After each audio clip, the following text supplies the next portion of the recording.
हमारी संपत्ति बच्चों को दिए हुए संस्कार हैं। शिक्षाप्रद कहानी। श्याम बाबू की पत्नी की तबीयत अचानक बिगड़ गई और बेटे बहू अभी कुछ देर पहले ही गोवा घूमने जाने के लिए हवाई अड्डे के लिए निकले थे। राम बाबू एम्बुलेंस से पत्नी को अस्पताल ले गए। डॉक्टर ने तत्काल उनकी पत्नी को भर्ती कर दिया और प्रारंभिक जांच शुरू कर दी। श्याम बाबू नीचे स्वागत कक्ष में बैठे बैठे सोचने लगे कि बेटे को सूचना दूं या नहीं।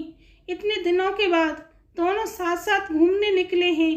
काफ़ी सोचने के बाद श्याम बाबू ने विचार कर लिया कि बेटे बहू के घूमने जाने के कार्यक्रम में दखल नहीं देंगे, वे स्वयं सब संभाल लेंगे।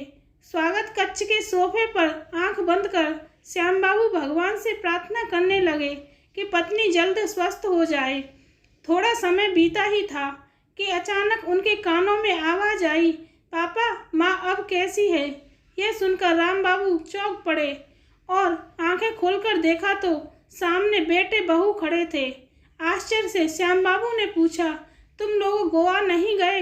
बेटे ने कहा, पापा, माँ अस्पताल में हो और हम गोवा में मस्ती करें, ऐसा कैसे हो सकता है? श्याम बाबू ने पुनः पूछा, लेकिन तुम्हें माँ की बीमारी की सूचना कैसे मिली? बेटे ने कहा, अपने पड़ोसी घनश्याम अंकल से। एम्बुलेंस उन्होंने ही तो बुलाई थी।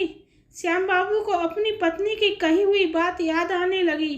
ये बड़ा मकान, बड़ा व्यापार, धन दौलत हमारी वास्तविक संपत्ति नहीं है। हमारी वास्तविक संपत्ति तो हमारी संतान है। इन्हें अच्छे संस्कार दीजिए। छिपाकर अपने आंसू पोंछते हुए श्याम बाबू मुस्कुरा उठे। इसलिए कहते हैं, बच्चों को पैसे नहीं, संस्कार दीजिए। धन्यवाद।